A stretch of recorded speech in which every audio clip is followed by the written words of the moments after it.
علیکم ورحمۃ اللہ وبرکاتہ۔ الحمد للہ وکفی وسلام علی عبادہ الذین اصطفی، اما بعد۔ رجب کے مہینہ میں اللہ تعالیٰ کے نبی کو اللہ تعالیٰ نے اپنے پاس بلایا، جس کو ہم معراج کہتے ہیں، شب معراج، لیلۃ المعراج، اور اس کے لیے اہتمام بھی کیا جاتا ہے عبادات کا، خیرات کا۔ یہ اللہ تعالیٰ کی بہت بڑی قدرت میں سے ایک چھوٹا سا نمونہ تھا کہ 3 کپڑوں میں اٹھایا اور سارے خلا کے پردوں کو چاک کروا کے 7 آسمان کے دروازے کھلوا کر سدرۃ المنتہا پہ جبریل کی بھی بس ہو گئی کہ اس کے آگے اتنا بھی اوپر گیا تو جل کے راکھ ہو جاؤں گا، تو اس سے اوپر آپ تشریف لے گئے، اور پھر عرش خوشی سے جھوم اٹھا، اہتز عرش الرحمن، عرش خوشی سے یوں جھوم رہا تھا۔ خوشی میں انسان بے خود ہو کر جھومنے لگ جاتا ہے، تو کہ اللہ کا عرش جھومنے لگا آپ کی آمد پر، اور پہلی ہستی ہیں جن کا قدم اللہ کے عرش پر پڑا، اور اللہ تعالیٰ اور اللہ کے محبوب کے درمیان جتنے نور کے پردے تھے اللہ نے سب ہٹا دیے، اور السلام علیک ایھا النبی ورحمۃ اللہ وبرکاتہ۔ اللہ تعالیٰ نے ایسا خوبصورت سلام پیش کیا، تو اللہ کے نبی پہ قربان جاؤں، انہوں نے اپنی امت کو بھی شریک کر لیا، السلام علینا وعلی عباد اللہ الصالحین۔ اللہ ہمارے اوپر بھی سلام ہو آپ کا، اور جو میری امت کے نیک لوگ ہیں ان پر بھی آپ کا سلام ہو، آپ کی رحمت ہو۔ تو معراج کا واقعہ اسباب کے خلاف ایک انتہائی عجب اللہ کی قدرت ہے، اور اس میں ایک چھوٹی سی بات عرض کروں کہ جب آدمی پس جاتا ہے نا اور کہتا ہے متی نصر اللہ، یا اللہ تیری مدد کہاں ہے، تو پھر اللہ کی طرف سے جواب آتا ہے الا ان نصر اللہ قریب، بے شک میری مدد قریب ہے، آ رہی ہے۔ یہ واقعہ طائف کے بعد پیش آیا ہے، جب آپ بے بس ہو گئے تھے، پتھر کھا کے شدید زخمی ہوئے، پھر آپ مکہ تشریف لائے تو باہر ٹھہر گئے، اندر آنے کی آپ کی سکت نہیں تھی، اور آپ نے زید ابن حارثہ کو اخنس بن شریک کے پاس بھیجا کہ مجھے پناہ دو، میں مکہ میں داخل ہونا چاہتا ہوں، تو اس نے انکار کر دیا، کہا میں نہیں پناہ دیتا۔ پھر اپنے سہیل ابن عمرو کو پیغام بھیجا کہ مجھے پناہ دو، اس نے بھی انکار کر دیا۔ پھر ایک اور عرب کے سردار تھے، ان کو پیغام بھیجا، غالباً صفوان بن امیہ کو پیغام بھیجا کہ مجھے پناہ دو، تو انہوں نے بھی انکار کر دیا۔ تو پھر آپ نے مطعم بن عدی کو پیغام بھیجا، ان کے بیٹے جبیر صحابی بنے، تو مطعم بن عدی کو پیغام بھیجا تو وہ آپ نے بچوں کو لے کر باہر گیا، اور اللہ کے نبی کو اپنے بیٹوں کے ساتھ لے کر مکہ میں انٹر ہوا، حرم شریف میں آ کے اعلان کیا آج کے بعد محمد بن عبداللہ صلی اللہ علیہ وسلم میری پناہ میں ہے، انہیں کوئی ٹچ نہیں کر سکتا۔ ابو جہل نے کھڑے ہو کر کہا تم یہ اس کا کلمہ پڑھ کے کہہ رہے ہو یا اپنی سرداری کے زوم پر کہہ رہے ہو، اپنی سرداری کے بلبوتے پر؟ اور کہا نہیں، میں نے اس کا کلمہ نہیں پڑھا، جو اللہ نے مجھے سٹیٹس دیا ہے اس کی وجہ سے کہہ رہا ہوں۔ کہ پھر ٹھیک ہے، ہم ان کو کبھی ٹچ نہیں کریں گے۔ اس قدر حال سنگین ہو گیا تھا، اور کبھی آسمان کے فرشتے نہیں روئے سوائے 2 جگہ۔ ایک دفعہ جب ابراہیم علیہ السلام نے حضرت اسماعیل کو الٹا لیٹایا اور چھری ہاتھ میں اور سر کے بال ہاتھ میں، اس طرح، اور یوں آسمان کو دیکھ کے کہا یا اللہ تو مجھ سے ناراض ہو گیا ہے کہ میرے دل میں اسماعیل کی محبت آ گئی ہے۔ اس پر آسمان کے فرشتے زار و قطار روئے تھے۔ اور ایک جب ہمارے نبی کو پتھر پڑے اور پڑھتے پڑھتے بے ہوش ہو کے گر گئے، اس وقت ساتوں آسمان کے فرشتے روئے تھے، اور پھر ملک الجبال حاضر ہوا، یا رسول اللہ اجازت ہو تو ان کو ایسے پیس کے سرما بنا کے رکھ دوں، ان اطبق علیہم الاخشبین۔ آپ نے کہا نہیں، لا اللہ ان یخرج من اصلابہ من یوحد اللہ، نہیں، اللہ تعالیٰ ان کی نسل میں ایسے پیدا کرے گا جو اللہ کی توحید کو ماننے والے ہوں گے۔ اس تکلیف کے بعد یہ سفر ہوا کہ 27 رجب کو جبرائیل آئے، آسمان سج چکے ہیں، اور ہماری یعنی زبان میں یا ہمارے رواج میں کہ یا رسول اللہ استقبال کے لیے قطاریں لگ گئی ہیں، آپ ان کو لے کر گئے۔ آپ ام ہانی رضی اللہ عنہ، حضرت علی رضی اللہ تعالیٰ عنہ کے گھر میں تھے آپ، تو وہاں سے حتیم میں لے گئے، آپ کا سینہ چاک کیا، دوسرے فرشتہ وہ پانی لایا زمزم کا، اس سے آپ کے سینے کو صاف کیا، پھر دل باہر نکالا، اس کو چیرا، اسے صاف کیا، اور پھر دوبارہ دل کو رکھ دیا، سینے کو بند کر دیا۔ اب یہ سارا کچھ اپنے ہوش میں دیکھ رہے تھے۔ پھر وہاں سے براق پہ سوار ہوئے۔ براق گدھے سے بڑا قد، خچر سے چھوٹا قد والا ایک جانور تھا، جس پر آپ کو سوار کرایا گیا، اور وہ تھوڑا مستی کرنے لگا تو جبریل بولے تو یہ پتہ ہے تیرے اوپر کون سوار ہیں؟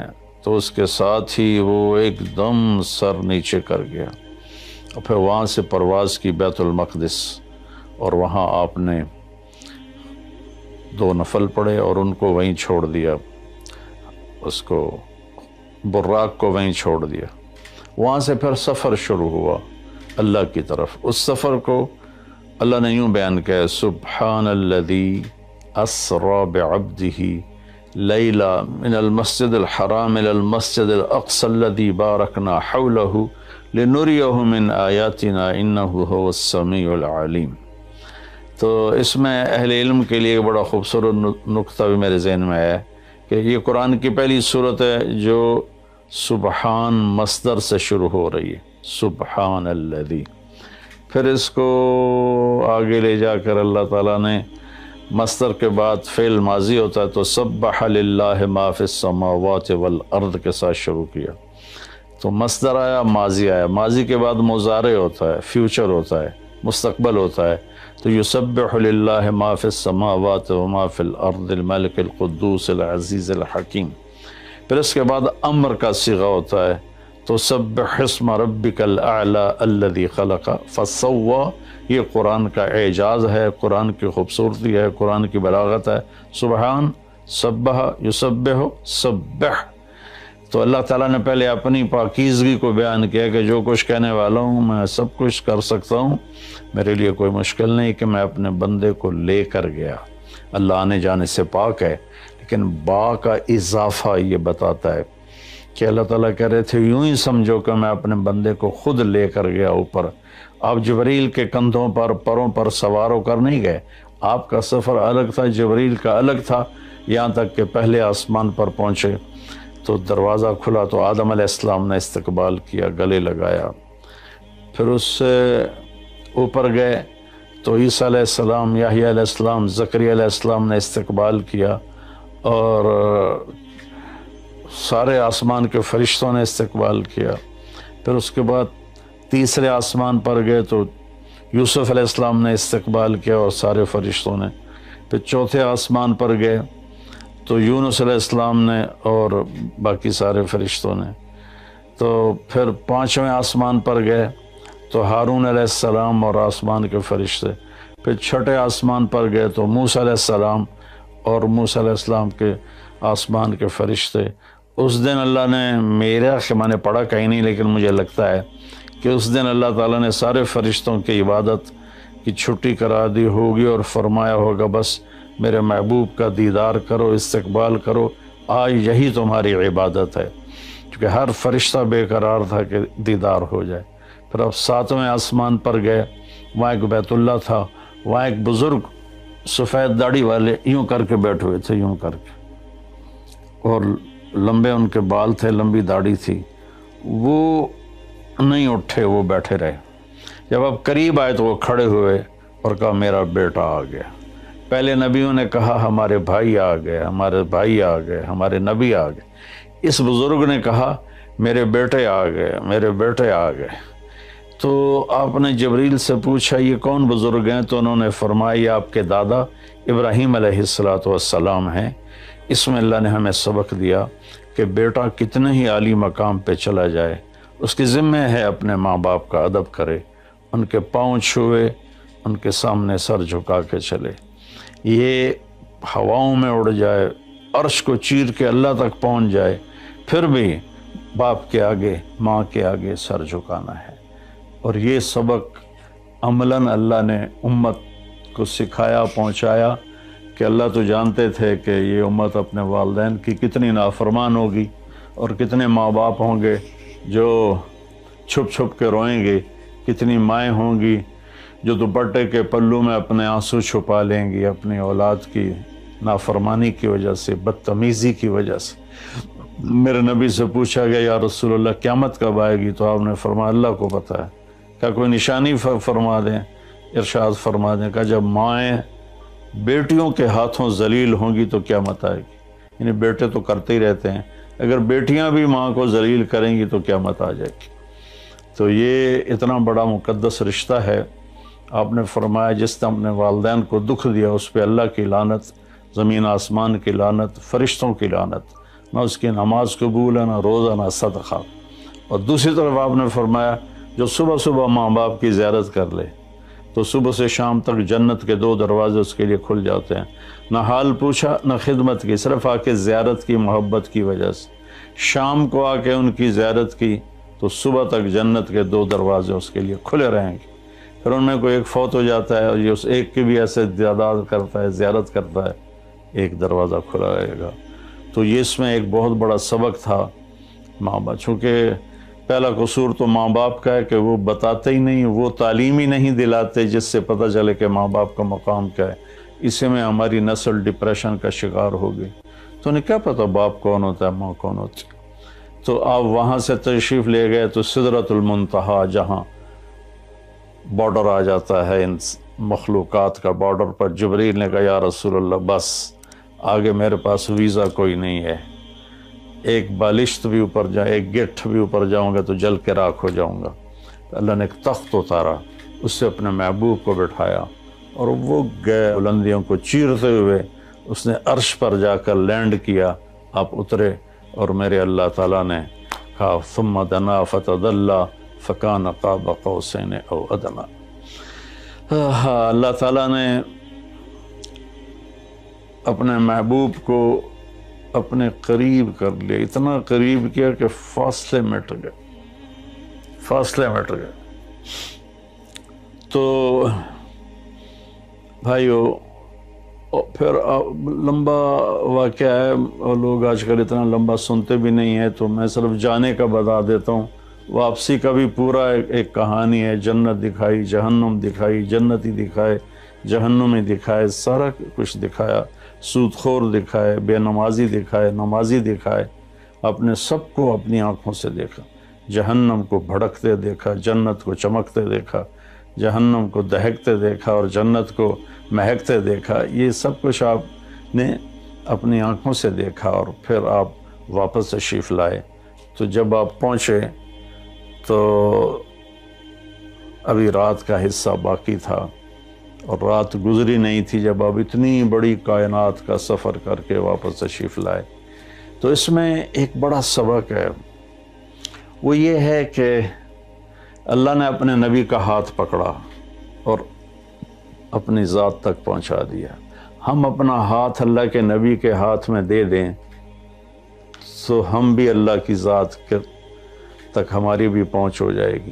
اگر کوئی بڑائی کے سفر طے کرنا چاہتا، بڑا آدمی بننا چاہتا ہے کہ میں تو جی گریٹ مین بننا چاہتا ہوں، میں کامیابی چاہتا ہوں، میں سکسیسفل لائف چاہتا ہوں، تو کامیابی ہے کہ میرا آپ کا اللہ ہم پہ راضی ہو، جب ہم مریں تو وہ ہم سے خوش ہو کر ملے، ہمیں جنت کا پروانہ دے۔ یہ ہے کامیابی۔ یہ نہیں کہ آپ بڑے مالدار بن گئے، آپ امریکہ کے صدر بن گئے، یہ نہیں ہے۔ کامیابی یہ ہے کہ آپ سے، مجھ سے اللہ راضی ہو جائے، یہ سب سے بڑی کامیابی ہے۔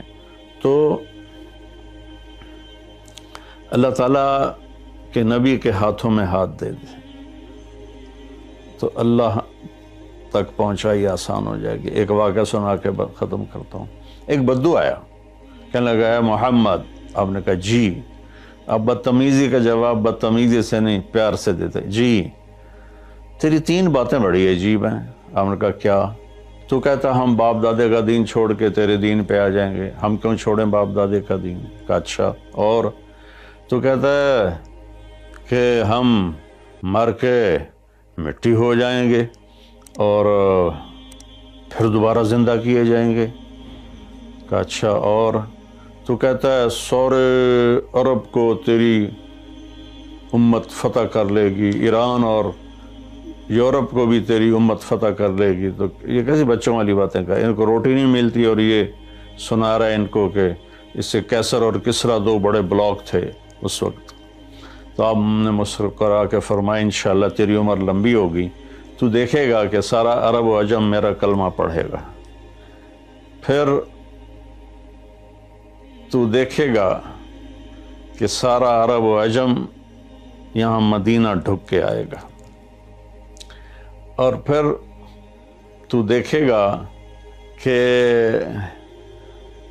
اللہ تعالیٰ قیامت کے دن تجھے بھی کھڑا کرے گا، مجھے بھی کھڑا کرے گا، اور میں تیرا ہاتھ پکڑ کے تجھے یاد دلاؤں گا کہ ہو گیا یہ زندہ ہونا کہ نہیں ہوا۔ تو وہ کہنے لگا نہیں میں نہیں مانتا، تو چلا گیا۔ اس نے پھر ابوبکر صدیق کے دور میں دیکھا سارا عرب فتح ہو گیا، کہنے لگا پہلی بات تو پوری ہوگی، ساری قوم نے کلمہ پڑھ لیا۔ حضرت عمر کا زمانہ آیا تو کیسر اور کسرا پٹ گئے، تو کہنے لگا دوئی گل بھی پوری ہوگی، ہن باویں تری ہو ہی نہ جاوے کدائیں، چلیے بھائی کلمہ پڑھیے۔ تو وہ وہاں سے اپنے علاقے سے آیا، حضرت عمر کے دربار میں آ کر اس نے کلمہ پڑھا۔ جب وہ آپ کی محفل میں آتا آپ اس کے لیے کھڑے ہو جاتے، بڑا اکرام کرتے۔ تو ایک دفعہ فرمایا کہ تم دیکھتے ہو میں اس بدو کا بڑا اکرام کرتا ہوں، میں اس محفل میں تھا جس میں اللہ کے نبی نے کہا تھا کہ رہے گی تیسری بات تو تیرا ہاتھ پکڑ کے بتاؤں گا کہ ہوئی کہ نہیں ہوئی، ہم مر کے زندہ ہوئے ہیں کہ نہیں ہوئے۔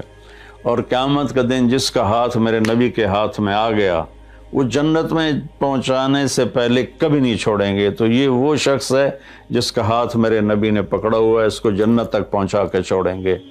تو میرے عزیزوں، میرے بھائی بہنوں، بچوں بچیوں، ہم مختلف قسم کی نافرمانیوں کا شکار ہیں اور اس میں ہم لذت ڈھونڈتے پھر رہے ہیں اور فرسٹریشن کا شکار ہیں۔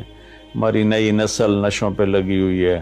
اللہ کے واسطے سب سے ہاتھ چھڑا کر اللہ کے نبی کو اپنا ہاتھ پکڑا دو، آپ کو یوں پکڑیں گے اور اللہ پاک سے جا کر ملا دیں گے، اور فرشتے بھی آپ پر رشک کریں گے۔ یہ واقعہ معراج کی اصل تھیم ہے اور واقعہ معراج کا اصل پیغام ہے کہ کی محمد سے وفاتوں نے تو ہم تیرے ہیں، یہ جہاں چیز ہے کہ لوح و قلم تیرے ہیں۔ السلام علیکم ورحمۃ اللہ۔ آئیں مل کر بھوک مٹائیں، بجھے ہوئے چولہے پھر سے جلائیں۔ غذائی قلت کے شکار ہزاروں افراد آپ کی مدد کے منتظر ہیں۔